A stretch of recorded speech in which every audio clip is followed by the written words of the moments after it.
When you've got babies, everyone wants a piece of you. And you can definitely enjoy your day.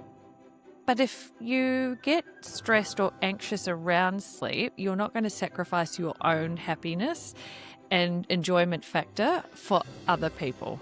We work with families who prioritise sleep and have worked so hard. I feel it under my skin for you in those exact moments, and your reaction is incredibly valid because you have worked so hard. This is your permission slip just to hold steady on your boundaries around sleep and what keeps your sanity ticking over.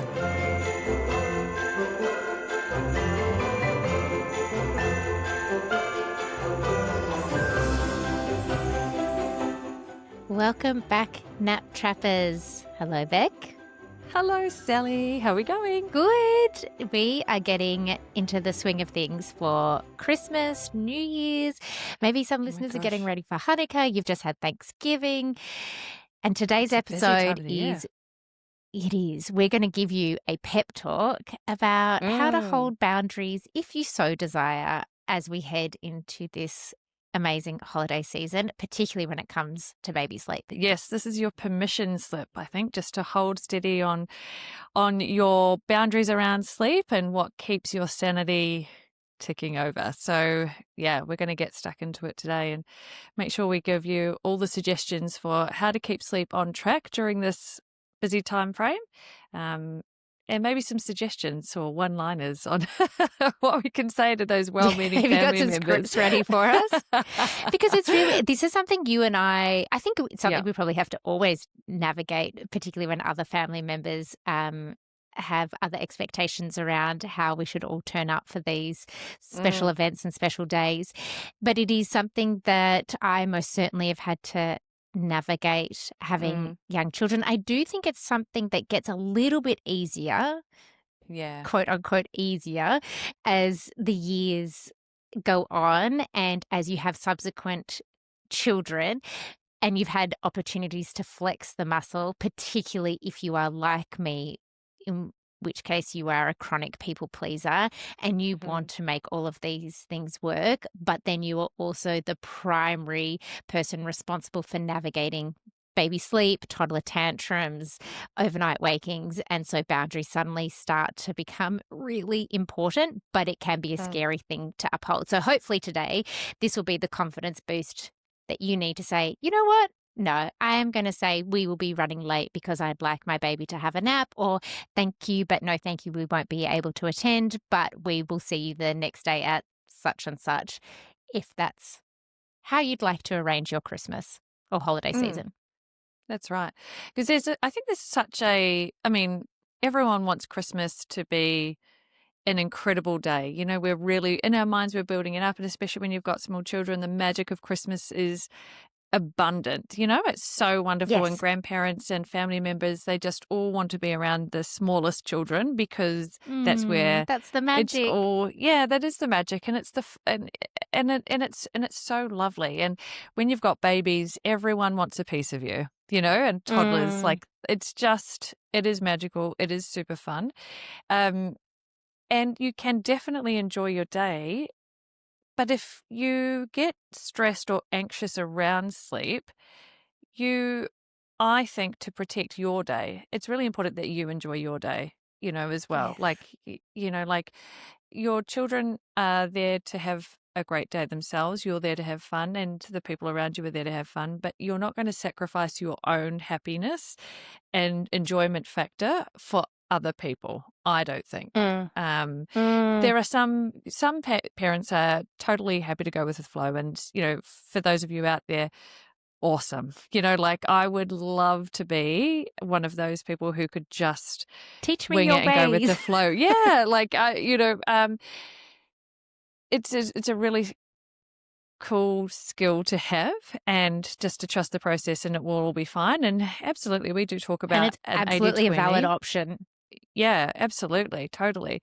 We do talk about an 80-20 lifestyle as well, which we're very big believers in terms of, you know, if you can create a rhythm and routine to your day and your little one's day that is pretty much the same most days, and then you have a day where it doesn't quite go to plan because you've got lunch at a winery or you've got Christmas Day or whatnot, there's a really high chance that you don't have to have everything set in stone for that particular day, and you can be a little bit loosey-goosey, as you might like to say, Sally, like that you can have those days where it doesn't align, everything's a little bit shifted and a little bit like out of whack, but your baby is still going to sleep fine overnight and you're going to start the day fresh and get back on the wagon and so forth. And so if you're in the camp of 80-20, absolutely go into Christmas Day and, go for it. Be relaxed and enjoy the day and all the things. But if you're in the camp of like what Sally and I would have been, when our children were really young, and we are quite like we just like to have everything lined up. I know that my baby sleeps XYZ for nap 1 and Yep. nap 2 and next nap 3, and I would just like to hold that steady because then I know if I've got all 3 naps in at that particular time, my nights are going to be good. And it's important that if you feel strongly about keeping your 3 naps in or your 2 naps in at those particular times, that you don't feel guilty for doing that.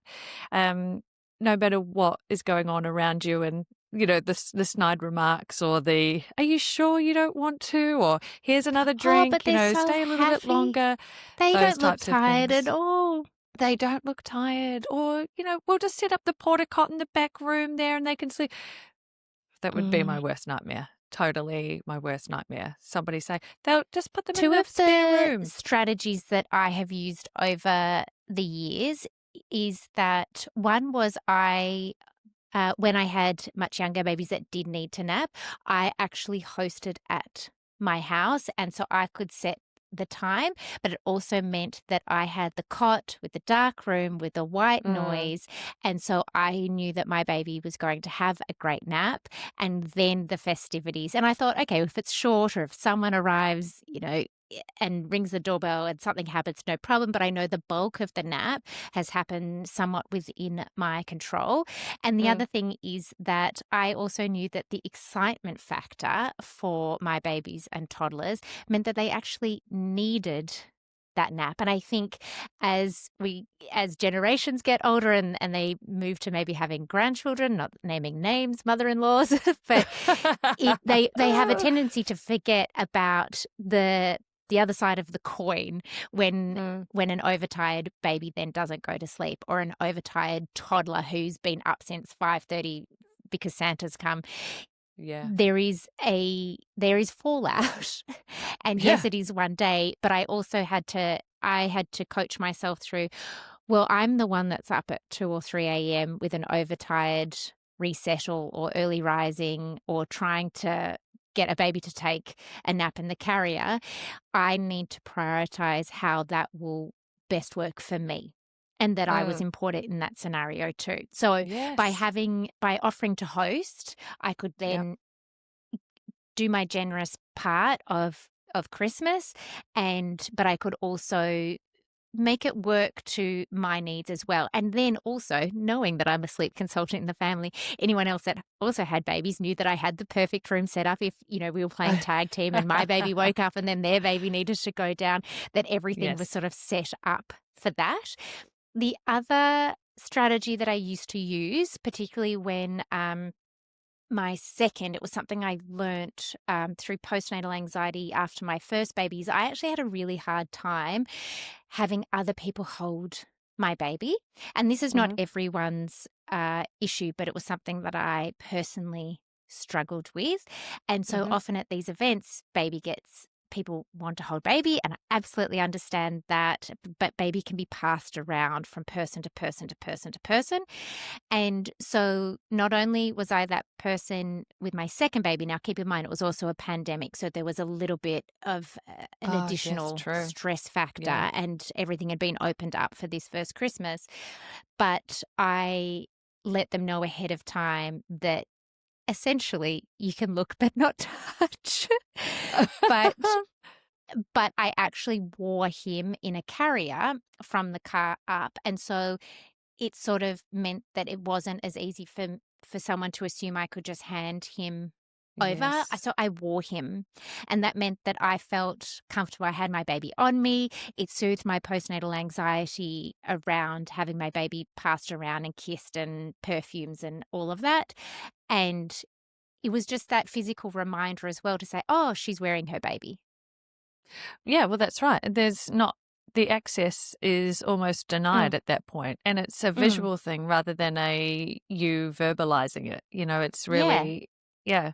And look, So I to be think honest, even saying it now, I almost, my palms get a bit sweaty because I know how that could sound. Like it could sound like, so, oh, Sally's so controlling, or Sally can't share her baby. But it needed to be a boundary for my own self-preservation as well. And that was really important. We have to be able to back ourselves and what we need when we've got young babies. so I think that that's super important to be able to have a way to manage those feelings, and I think that's a really great tip because if you're somebody like me, I really struggle with I think back, like looking back, I probably struggled with the same issue, but not realized it until just speaking about it with you now, because I Mm, would be worried about, so being type A with sleep just meant that I was always thinking about the next nap. I was always watching, and so particularly when it was getting closer to a nap time or a bedtime and having other people holding and rocking and stimulating and talking, and maybe if I didn't keep my eyes on them closely enough, they would rock my baby off to sleep or hold them to sleep, or and it would sort of like, mm, now my plan for the nap is sort of gone out the window. I probably would be looking at them quite closely and sort of thinking, oh my gosh, how am I going to get my baby from them without yeah. sounding like an absolute bitch. And so that would be Mm, stressful. I'd be starting to think, how can I say this in a really nice way? Can you give my baby back? yeah. Without causing a scene Hand kind it of thing. over. Yeah. But it's a great tip to use the carrier. Like I had never really Mm, thought of that. And it's probably a really easy solution for families who are in similar boats. Like, like it's getting close to nap time or whatever it might be. And so you just sort of like choose your moment to pick baby back up and pop them into the carrier. And then you're sort yeah. of lowering stimulation and so forth, or wearing them into the scenario itself. Great tip. Love that. Yeah. Yeah. It absolutely worked. And I think being the first to have babies in my family, I sort of had to scarily pave the way. And like my family was so receptive Yeah, and yeah. understanding and all of that. But for me to have to speak up to say, this is important to me. But it even happens, when I had toddlers that had one nap and there was a family lunch. And it's, oh, but you could just do it. They'll just fall asleep in the car on the way home. My toddler doesn't do that. Yeah. My Yeah, toddler yeah. does not fall asleep in the car. And if they do, it's at like 4:35 p.m., which is not when we're wanting a nap. Mm. So I had to flex the muscle of saying, that's okay, we'll catch you on the next one. Totally understand. Yeah. I knew that I was the outlier with a child or a toddler, and maybe potentially an outlier that chose sleep, the importance of sleep over the family event. Not all the time, but you have to cherry pick which events, which occasions are the ones that you're happy to flex on, and which ones you can say, sorry, I won't be able to attend, but have a wonderful time and back yourself. And the other thing I've had to learn, and look, this is very much an ongoing process in general, is that someone else can be upset by that decision. So I'm so sorry I can't come to Christmas lunch. We would love to catch up for, we can come after the nap, or maybe we can come for coffee on Christmas morning, but we're going to be at home for my toddler's lunch nap. It's really important that they have a rest after such a big day. And it's okay that someone else on the receiving end is upset by that. It doesn't mean that you have made the wrong choice or that you owe them any more of an explanation. This is your pep talk to say they can manage those big feelings, and you can absolutely go home and prioritize that nap. Oh, yeah. I love that. Oh, my goodness. It feels like I'm speaking to our own real life counselor. Like, like I just, Can you you're tell so, how much yeah. work I have done with a psychologist to fix this chronic people with the good girl? Yeah. But it's still really hard. Like, it is so much easier said than done for a lot of people and a lot of families. But I do also just remind myself, well, I'm the one that is up at 3 a.m. exactly. They're not coming resettling an to help overtired baby. us. Yeah, No. yeah. And I think That we've talked about it before on the episode where I talk about how I hired a snoo at 2 a.m. when I realized that no one was coming to rescue me, which is sounds like at surface level like the world's saddest thing. But I actually, for me now, it's very empowering. It's like, oh, it's not their job to come and resettle my baby at 3 a.m. Let me do what I need to do. Like, I can feel empowered by it rather than like, oh, woe is me, no one's coming. It's like, oh, no, no, no. mm, This gives context as to why I'm making this decision. mm.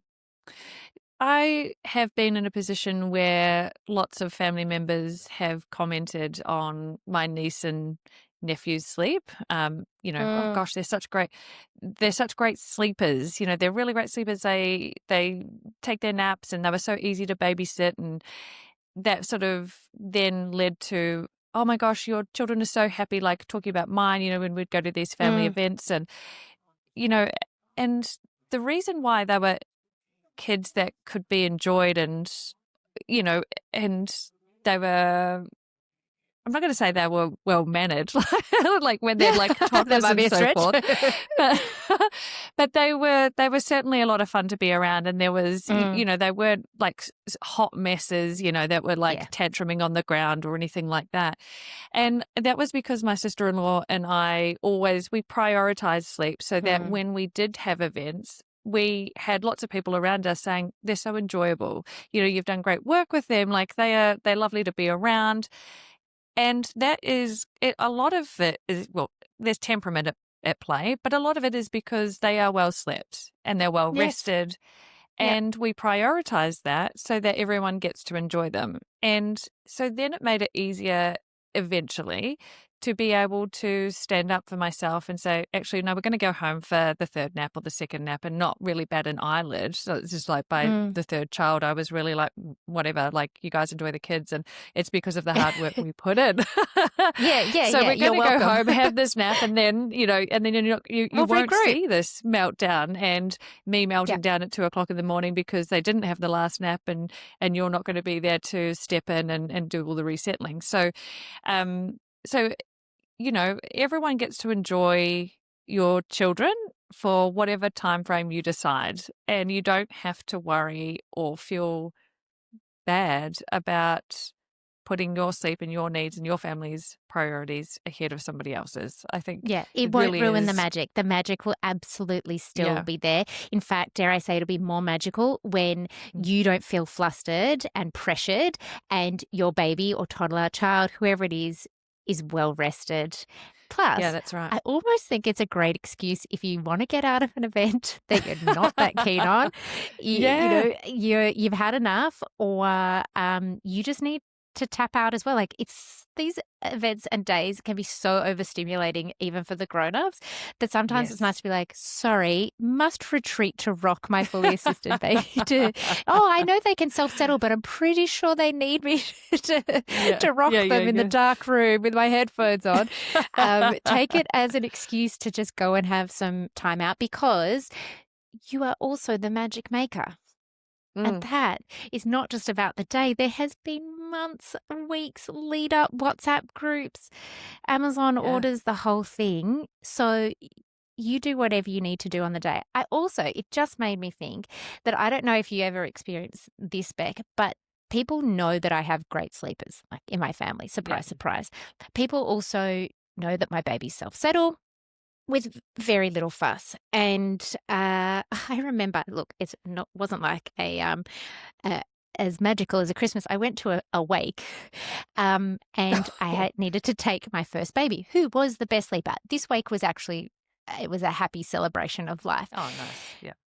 But it was a fail, and I had a hard time with that particular event being like, sorry, I have to go home for a nap. So knowing she was an easy sleeper, I took the porta cot, and then of course the room was so bright, it was so loud out there, and she cried, and I ended up bailing on the nap and getting it. But I felt multiple family members' eyeballs on me, Oh, being like, yes. oh, I thought you knew. I thought your baby knew how to sleep. Oh, look.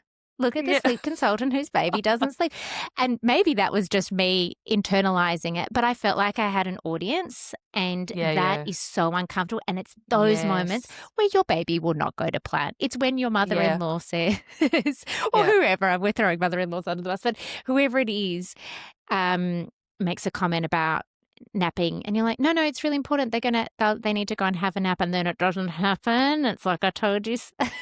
Mm. Oh, it's so uncomfortable. Yeah. So there's also that you do not have to do this with an audience.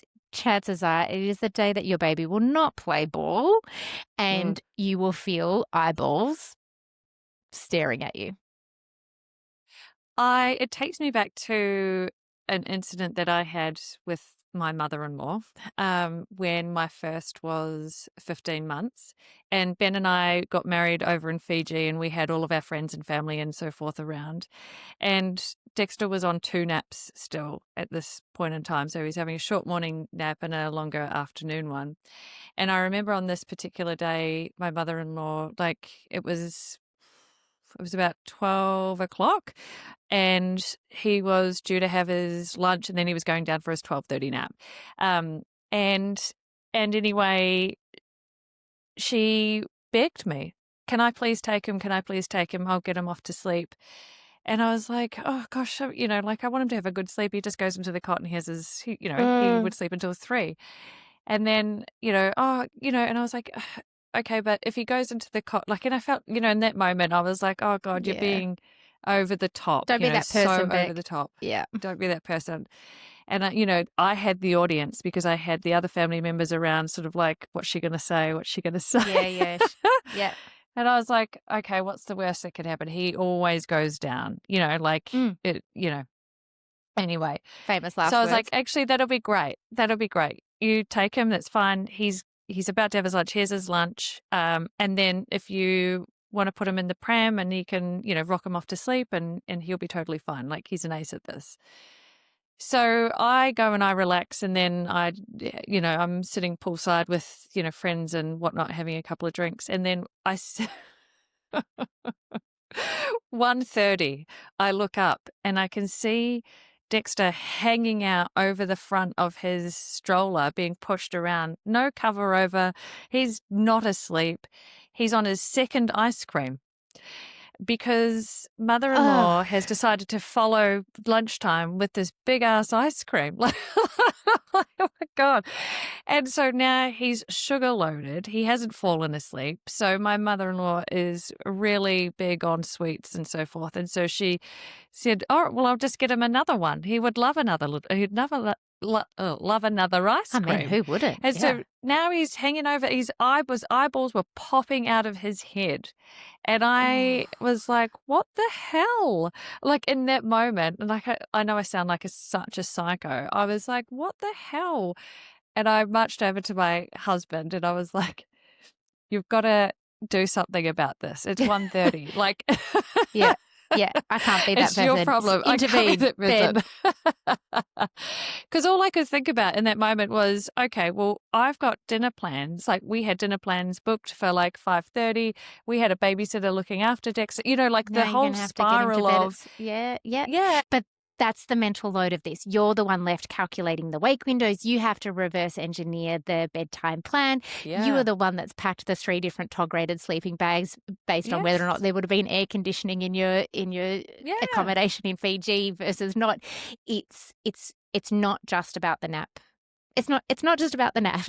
No, it's never always just about the nap. It is because you are thinking you are 10, as a mother, you are absolutely 10 steps ahead on everything you do. Whether it's, Mm, your work, or it's like the naps or the solids, like, have you got enough solids for the next 4 days? Do I need to go to the supermarket to get, what do you are always 10 steps ahead. And I think yeah. in that moment, I was like, this hasn't gone to plan, and I trusted you. I think that was Mm, like, I trusted you in this moment. It hasn't gone to plan. You actually haven't followed a single thing that I wanted you to do. And now I'm going to have to try and wing it to make the rest of the night fit. And my stress mm, levels are high. And this is what I wanted to avoid in the beginning. So if I'd yeah. held steady on my boundary, which was, it's fine, I'm going to go and take him back to the room for a nap, it would have been totally fine, and she would have got to see him after the sleep and had a good couple of hours, and no one would have got mad. So, that was my first, and so that's where I think I started to get better at voicing, I'm okay with taking my little one off for a nap and going home and missing out on a couple of hours, because I know that the follow-up is going to be easier on me, and I'm not at the end of the day, I'm not really missing out on too much. Like, like, social butterfly. Yeah, I mean, Christmas and all those fun things, like, it's always nice to be around, but if it's just an afternoon at the in-laws, then we can do that the following weekend. So it's one of those things. And You've got to have that. No, I was just going to say, the truth is that nothing bad is going to happen. So no existential crisis has happened on that day in Fiji because of the missed nap. It's not, life isn't going to combust, but it's the pressure. And because we know we work with families who prioritize sleep and have worked so hard, we absolutely, I feel it under my skin for you in those exact moments, and your reaction is incredibly valid because you have worked so hard. And I even just had a glimpse of thinking, do you know what, I would have even known, because I breastfed, can I go out for dinner? What am I wearing that I don't then have to have easy access? I have timed this to a T. Oh no, now I'm going to have to have a wardrobe change because I'm going to be breastfeeding at the dinner table with a baby that's going to pop off. So it's all of those unseen things that we want to say to you. We see it. Yeah, we see. We feel it. It is real. Absolutely. And if you think about it, particularly with naps, we're talking it's just a few years of your baby's life. Yeah. The rest of your child's life, you won't have to say, sorry, we'll miss this for a nap, unless you can go home and have a siesta yourself. It feels really big in the moment, but in terms of, if we take a bird's eye view of the timeline of this, it's not. And I know how hard you have all worked on baby sleep. Yeah. And people don't get that. You don't know what you don't know. That's right. I think that maybe more so now, well, I'm hoping that this generation of grandparents and family members and so forth are a little bit more aware of what people are going through and how hard they work on sleep. I know that, the generation, my mum and dad and that generation, people didn't really work on sleep. There wasn't any sleep training sort of things. It was like a really new thing to do. And so it was it wasn't, I mean, I wouldn't say that it was frowned upon, but it was like, well, they're obsessing about the sleep. Whereas now, so many more family members are awakened to rhythm, routine, getting things spot on. And I think that that's mainly because families are so busy now. We've got childcare starting at an earlier age. Parents going back to work. There's grandparents looking after kids, in the home for their grandparents looking after their children for them. And so they're kind of across it a little bit more. So I'm hoping that maybe for some families, it's not as less of an issue. Not as much of an issue. Correct. I think there's other things to just briefly touch on. Similarly, having boundaries around, if your baby's just started solids and you think, please don't give them a huge, slab of Christmas cake, we're not doing that, then that's an important boundary too. Maybe that your toddler needs to always be sitting down, or they haven't been exposed to seafood yet. Please don't hand them a prawn as their first thing at Christmas lunch to suck on. There are lots of those sorts of moments too. Or you've got a newborn, please do not kiss them. All of those things are important and valid, and you are not neurotic for prioritizing that if that is your jam. Exactly. You've just got to advocate for yourself in the moment and your baby. Yeah. And your baby. That's it. So, I mean, that's probably it. Do you think? We don't want to bombard you with the rules. Maybe we should create a template text to send ahead of time that you can send to your family to say, yes, this is the nap trapped script. Yeah. And then you don't have to do it. To spend the morning with you. Can't wait. It'll be so great to spend the morning with you and something along the lines of before we jet off for Johnny's nap. Exactly, which we will absolutely be leaving on time for. Yeah. No ifs and or buts. But equally, if it does go a little bit pear-shaped, or even if you try to leave and then don't worry, the next day is a new day. I actually love Boxing Day. Boxing Day is where I rot. I don't want to leave the house. I don't want to do anything. I just want to eat leftovers. There is always another day, another nap, another night. And here is your full permission to hold every boundary that you so desire when it comes to the holiday season. And I think we just heard it here that Sally loves Boxing Day because she loves cricket. You're a mad cricket fan, are you? Oh, is that the way you interpreted Sally likes to rot on the couch watching cricket? Like, that's the only way I imagine if by people cricket on the you couch mean on Gilmore Boxing Girls, Day. then yes, I am a huge cricket fan. No, I will be needle pointing and watching my children play with toys and just eating leftovers in peace. Yeah. That's the best. The potato bacon, the trifle, pavlova. So good. Oh, yes, we're so close. Well, I hope we haven't scared anyone. This is not supposed to be a downcast sort of. No, this is a pep talk. You've got these, hold those boundaries. Oh, we needed our holidays. Little pom-poms. You can do this. You've got this. You've got this. Okay, boundaries. Boundaries. All right, we got to go. Right. I'm putting a boundary on this episode. We got to wrap this up. We will see you on the next episode of Nap Trapped, but maybe put in what your boundaries are or your scripts into the comments so we can share the advice around. Yes. Oh my God, I'd love to see them. Yes. Yeah. If you've got some winning I'll ones, use them. Let's see them. Yeah, definitely. Okay, all right. Awesome. Catch you on the next episode. Bye. Bye.